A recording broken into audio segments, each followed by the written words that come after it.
You're listening to the Business Brain Food Podcast.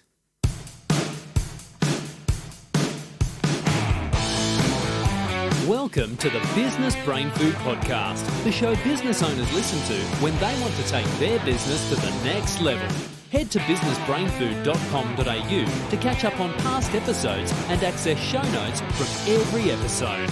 Now, here's your host, Ben Kooyman. Well, welcome back to the Business Brain Food Podcast. This, my friend, is the podcast that is 100% devoted to taking you and your business to the next level. And the good news is, it doesn't matter whether you're just brand new to this business thing, so maybe you're just scratching that entrepreneurial itch, or maybe you're like myself and you've been in business for a long, long time and you've got the scars and the wounds to prove it. No matter what, there's always something new we can do to take our business to the next level. And today is absolutely no different.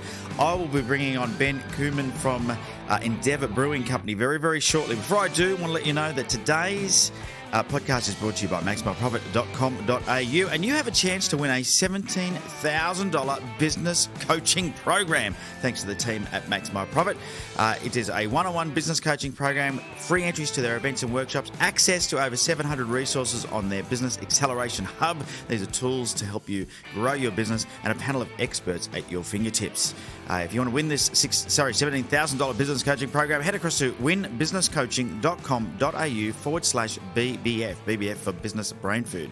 So that's winbusinesscoaching.com.au/BBF for your chance to win a $17,000 business coaching program. And as mentioned earlier, Ben Kooyman's joining me today. He's the founder of Endeavour Brewing Company, one of my favourite beers. I do love the old amber ale from Endeavour.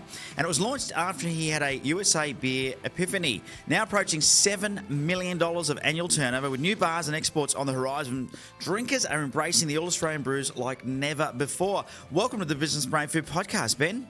Good morning, Ben. Good to be here. Oh, it's great to have you on board, mate. Great to have you on board, especially considering I love your amber ale. Yeah, well, that's the original beer we launched back in 2010. Still growing strong today. I can imagine it would be. It's very, very, very tasty. I guess one of the things that I'd love to ask you first, mate, is what made you start a brewery? I think it's a pretty brave move. That industry is it's a big industry, but there's some very big players. Yeah, that's right. There's some massive players, a lot of multinationals. About 90% of the beer drunk in Australia is made by foreign-owned brewers. So, no, there's a huge swarm of us small guys really cutting and nipping at their heels. So, but it all started for me in the US, like you mentioned, that beer epiphany. I was in a bar in Colorado on a ski season and got handed a jug of a beer called Fat Tire Amber Ale. And that was sort of a flavour explosion for me, having drunk Hahn Ice, Carlton Cold and Tooheys Dry back in my youth. And so I got back to Australia after a few months, having tried a heap of US, what they called craft brews or micro brews over there. Started home brewing, and then a couple of career changes. I was actually in the alcohol industry, so I started learning a fair bit about the trade and how the industry worked, mostly from a wine and spirits perspective. And then as part of a master's I was doing for uni, I had to do effectively a business plan as an assignment. So I did a business plan on starting a beer company, and did it to the nth degree, and then sort of built up the courage to reach out to Coles and Woolworths and say that I had a new product to show them. And that was, 9.5 years ago. And the rest, as they say, is history. Yeah, there's a lot of history, as you said in your intro. You know, I've got the wounds and scars to show for it, but it's definitely been a hell of a ride. Yeah, wow. Well, that's pretty impressive. I mean, you hear a lot of these different stories. Is it something that started in your garage? Like, did you just enjoy brewing your own beer, or did you just seriously set about starting a brewery from day one? Oh, no, I did definitely start home brewing at home after that trip to the US, because there wasn't many flavoursome brews available in Sydney at the time. Like, we weren't even getting Little Creatures or Mountain Goat or anything like that. James Squires had started. Chuck Hahn had sort of branched out a little left to centre when he was at Lion and created James Squires Amber Ale, so that was great. And then his Golden Ale, and but it was actually this master's degree or masters that I was doing at uni, and then also being in the wine and spirits industry, I was seeing a lot of consumer trends start to emerge. People wanted more authentic products, more local products, and I thought, well, let's give a crack, because back then it was about 94% foreign-owned beer. But then Foster's became Australian again and then got sold off again. So there's been a lot of movement in the beer industry. It's always been quite dynamic. But when we started, there was only about 150 brewers in Australia. Now there's over 600. Yeah, it's something. I mean, I love my craft beers, and I agree with you. You know, there's so much flavour in these beers. It's interesting to see the trend, isn't it? I notice now, your clubs and pubs. A lot of them even have craft beer sort of, sections or bars. So it's definitely a growing industry, isn't it? It sure is. Yeah, it's the only segment in beer that's growing. So if you look at your sort of mainstream classic, your low carb, your mid strength, your light, your stouts, etc., they're all pretty flat, if not in a bit of volume decline. Craft beer, both domestic and imported, is the only sort of green shoots in the beer segment at the moment. Yeah, okay, which is healthy for you then, isn't it? That's a It great. is. I mean, Yeah. yeah. I mean, it's like anything that's sort of on trend. There's a lot of entrants. There's a lot Mm. of noise and hype, and yeah, there's I guess opportunities, many of those, but there's also a few challenges that come with it. I was up until November chair of the Independent Brewers Association, and we were trying to mitigate against some of the challenges in the industry for all our members. Because it's easy, isn't it? As a business owner, it can be easy to fall, I guess, into that trap of blaming challenges in an industry that you may feel aren't in your control. Has there been any time throughout your growth where you felt like giving up because of something that was going on or wasn't going your way in the industry? Personally, no. But as a board, my two co-founders, two mates that I sort of roped in early days, sometimes we've just gone, is this worth it? But that was, quite a few years ago now. Mm, mm. We've had a couple of slices of luck, but a lot of hard work, and I'm forever an optimist, glass half full kind of guy. So if there is a challenge, I just go and figure out a way around it and try and make even better of the situation. Which is a great mindset to have. Now you mentioned before that my intro I talk about having the scars and wounds to prove that you've been in business for a while. What are some of your scars and wounds from? Tell us about some of the failures or the most challenging times you've faced growing this business. I guess the biggest challenge we've had is that competition I've talked about. So we've got a lot of peers now in the what we call Mm. independent brewing sector. So that's anyone smaller than 40 million litres that's not owned by a bigger brewery by more than 20%. So we've also tackled some challenges that most brewers don't. We go and source directly from farmers, so we're working with them on getting the cream of the Aussie crop. And we've had grain at the brewery that's unfortunately then got infested with weevils, so we've had to dump literally thousands of dollars. We've given it away to a pig farmer, so it's ended up at a not with a use, but that's cost us money. Mm. Um, yeah, just there's a lot of things that can and do go wrong. A lot of it also is capital constraints. So it's a very capital intensive industry. We were up until sort of 6 months ago very capital light, like literally running it on a shoestring, and we surprised a lot of people. They thought we were far more professional. Comments like, "Oh, that must be owned by a bunch of bankers," or things like that. So we've it's a very capital intensive industry. It's very competitive, and the way we decided to brew our beers, from the ground up and source the best of the Aussie ingredients rather than just ring a wholesaler, that's also produced a few challenges along the way. That's for sure. So So tell us a bit about your other partners. What do they do? Because it sounds to me like you've been in the industry and you've done a master's degree that led you to actually doing a business plan, which not a lot of people do when they start a business, by the way. So, No. well done for doing that. Tell us about the business partners that you roped in. Was that because you wanted money, or did they have skills that you didn't have? What made you get some partners in? It was definitely a skills requirement. I'm a sales marketing kind of guy, innovation, and I love going to present new products to customers, and I love talking about the beers. One of my very good friends who I started going to school with in year five, Dan. He's a chartered accountant by trade, but also was in sort of mid-tier accounting firm, dealing with a lot of sort of corporate structuring, M&A, that sort of stuff. So roped him in early. That was actually on a golf course. I said, mate, I've got an idea. And then Andy Stewart, who's viticulturalist winemaker by trade, but also been in the wine industry from a wholesale perspective and education perspective. I roped him in because he's probably got the best palate I've ever seen in the wine industry, in the beer industry.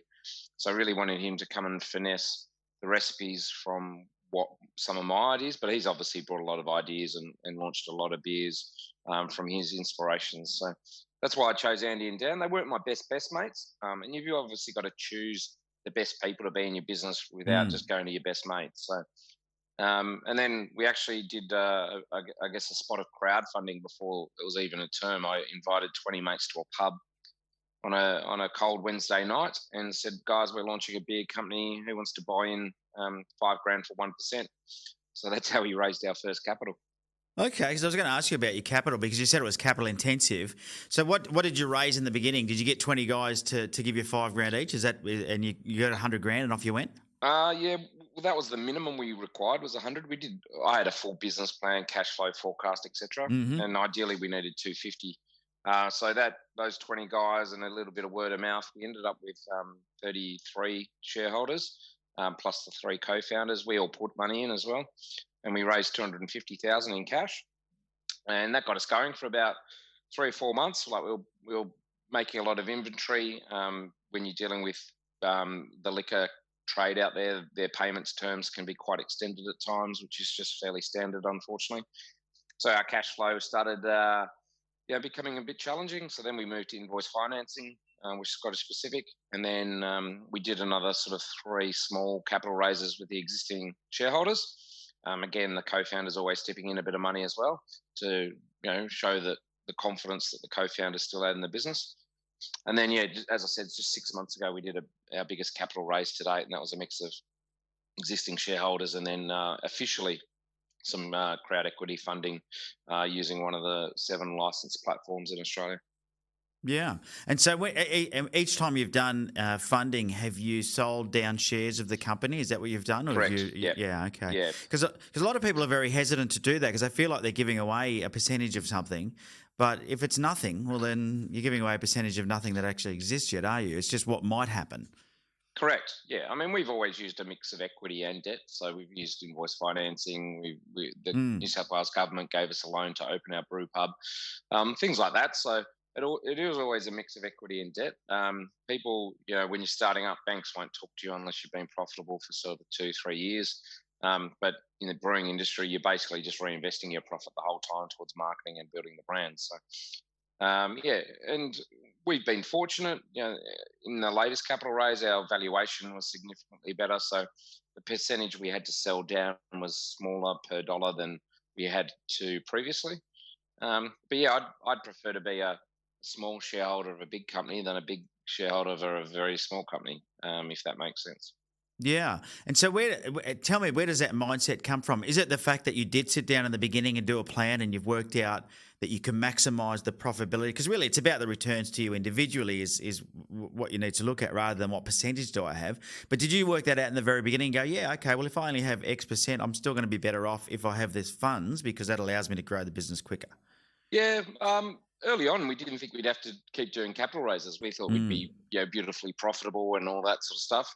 The big thing we didn't encounter was just the rate of competition coming online. So we've always got our distribution goals. The rate of sale, we expected to sell, a certain number of litres per distribution point per year.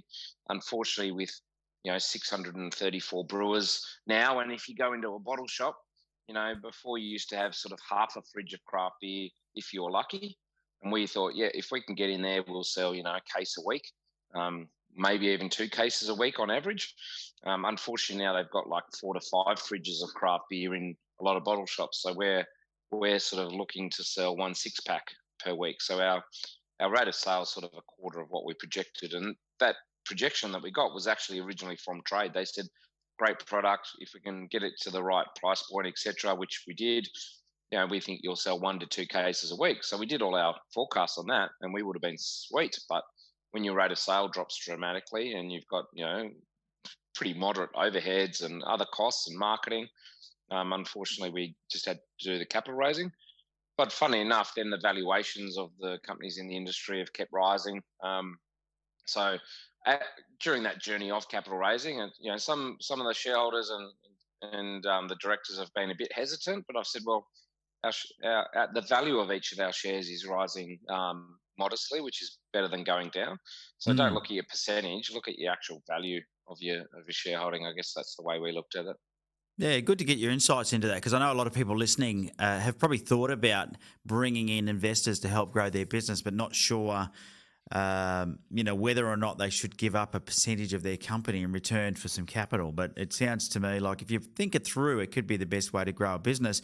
Now, you mentioned there a couple of times about competition, and it's interesting because you're a manufacturer that distributes through a retail network that you don't really have control over how well they sell your product, do you?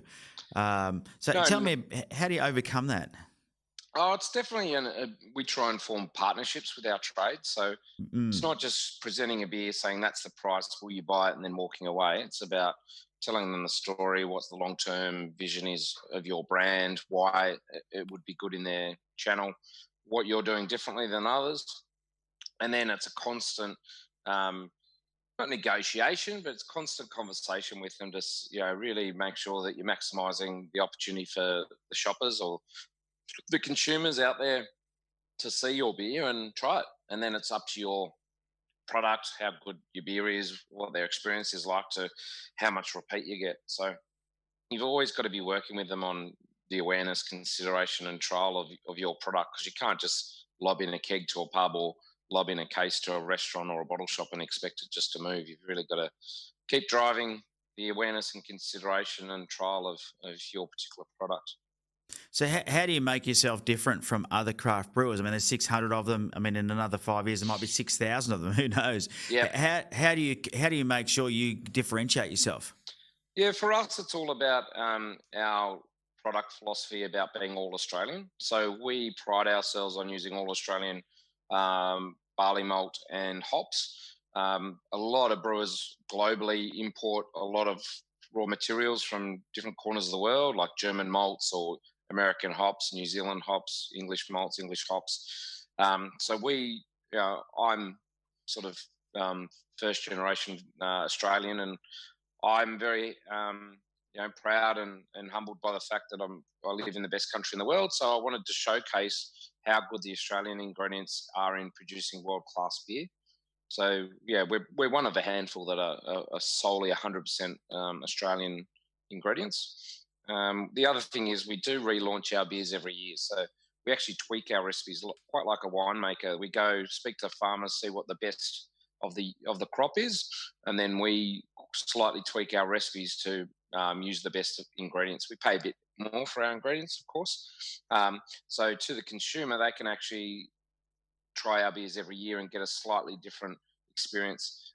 It's going to be quite similar, and not probably 90% of beer consumers won't be able to taste the difference. But if you've got a really good palate and and we can educate you or do it at an event, you might be able to go, oh, that one's a little bit more citrus, or that one's a little bit more malty or sweet this year, and that's because we're using Mother Nature to inspire our beers to be the best of the Aussie beer scene that they can be.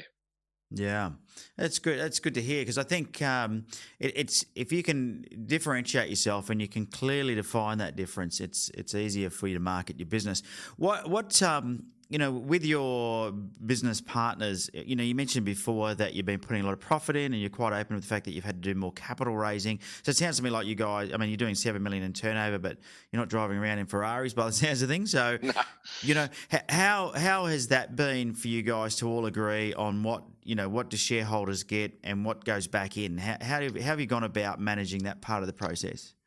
We've always been upfront during our capital raises and going, this is a capital growth investment, not necessarily a yield investment, and everyone's on board with that. In fact, of all the original shareholders, only one's no longer with us, and that was just through another different personal relationship breakdown. So, no, everyone's on board for the long term. They've seen, as I said, a nice paper, return on the value of their shares, so they're pretty happy. They also get a few free beers, and we've just sent out 500 packages of new merchandise, t-shirts, caps, key rings, because of this latest capital raise. So,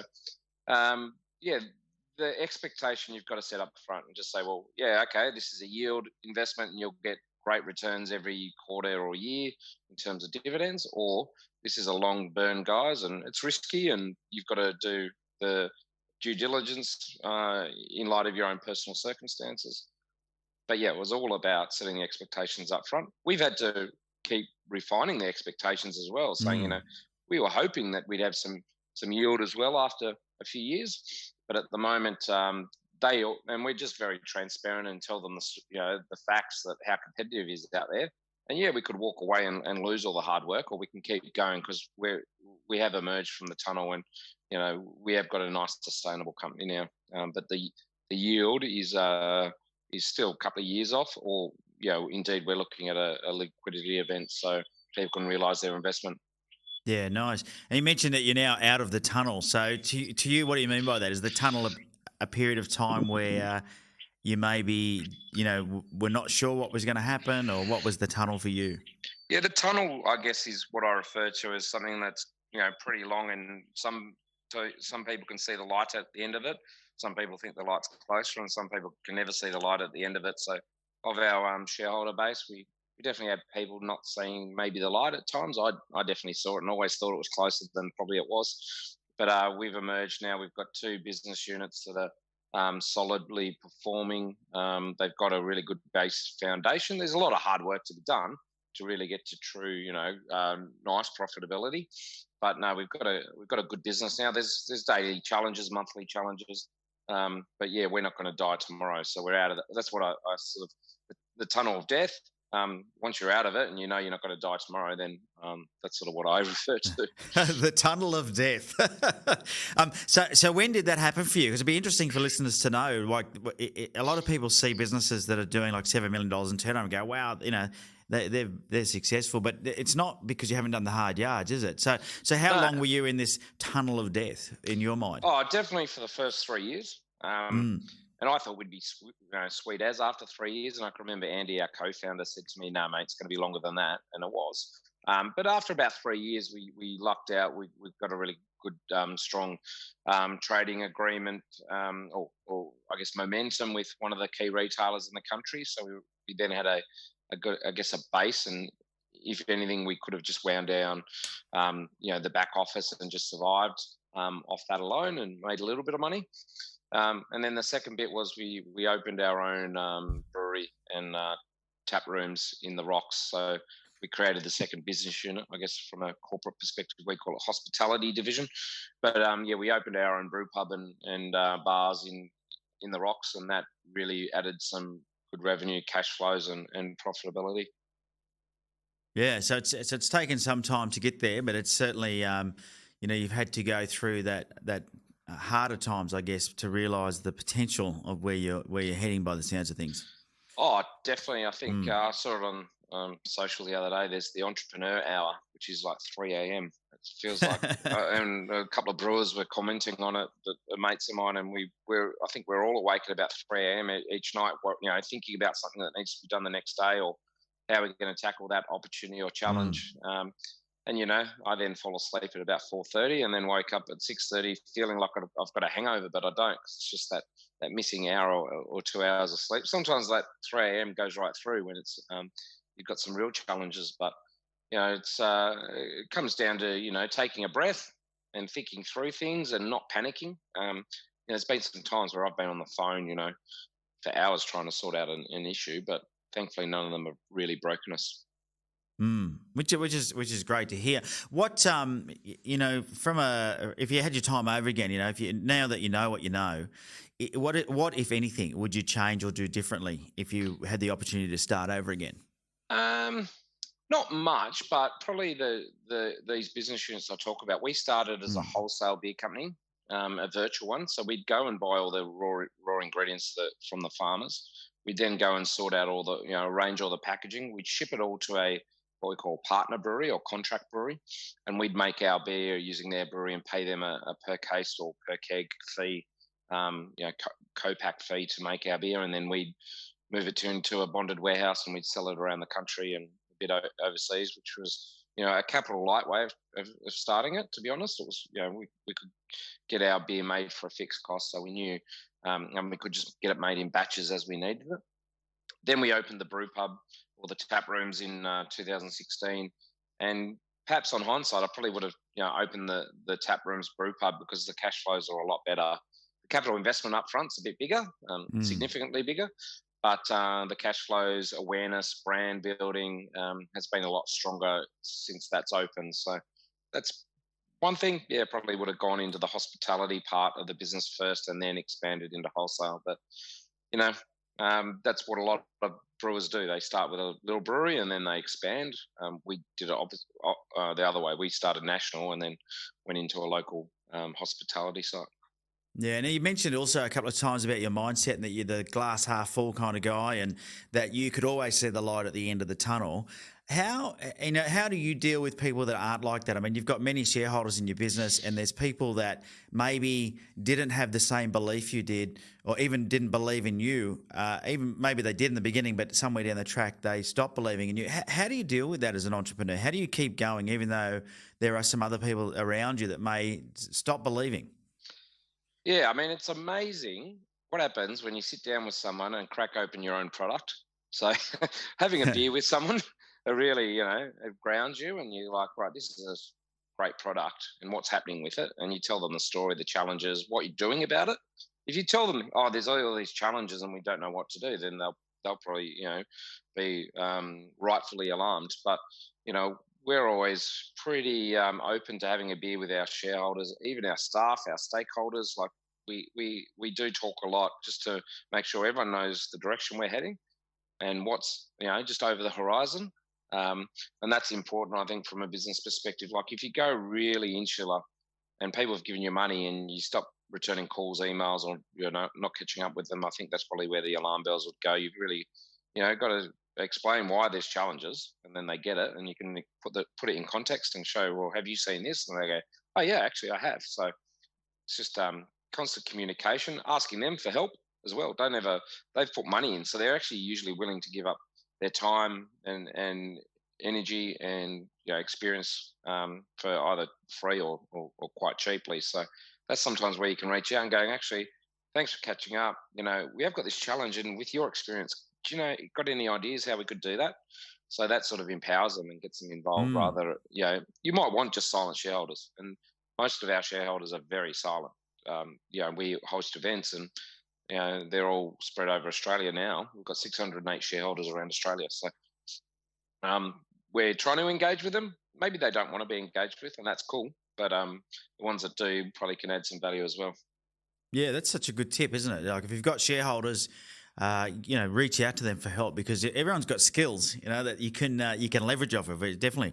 So tell me about the three partners and you and your two main partners that are running the business. Do you guys meet on a regular basis to have planning meetings? I mean, you mentioned board meetings before. So tell us just a bit about how you keep focused on the goal and keep driving and handling those challenges as a team. Yeah. So now we've got a formal board, and we've just had another one of our strategic investors from the last round join us. So the board of four, we have a quarterly long board meeting, which is a few hours going through all the financials, all the compliance stuff, making sure we've de-risked the business, blah blah blah. We're also at the moment having fortnightly Zoom catch-ups. In fact, we had one yesterday for an hour and a half. It's talking about the big ticket items and the exciting stuff. So we're looking at launching up to 4 new beers for summer. We're also, as I said, looking for new bar sites. We've got, we're growing, so we're looking at the resource and the staff behind that. So, and funny enough, because of the 3 directors, only 2 of them are in Sydney. One's in Sunshine Coast and one's in the US. So Zoom's a great tool, or FaceTime, or whatever you want to use. But it's all about getting on the phone. Emails, can lose a lot of tone and context. So we try and do it verbally as much as we can. And then from a management position, so I've got 2 general managers working for me. 3 general managers working for me. And again, it's all a lot of face to face and just catching up on the fly. Like we have a team huddle twice a week, which is everyone, even everyone in the company, the sales rep, the assistant brewer, everyone jumps on. And we just quick 2-minute download of what's going on. I need help on something, or I spoke to this guy. You might want to speak to him. Blah blah blah. So lots of communication, and it gets the juices flowing, keeps everyone upbeat. but we don't overcook it. We don't have meetings for meeting's sake. We get, we've got pretty simple and focused agendas, and we always pre-send those out for the board meetings and just say, this is what we're talking about, so we can maximise the hour and a half. Keeps everyone on track, doesn't it? Because otherwise they can end up. But I mean, it depends how many beers you're serving at these meetings, I guess. Well, yeah, we try and leave those to the end. The other thing we did embark on, and we've only just recently started again with the help of the Australian government and their business team. We were lucky enough to apply and were successful in being included in their entrepreneurs program.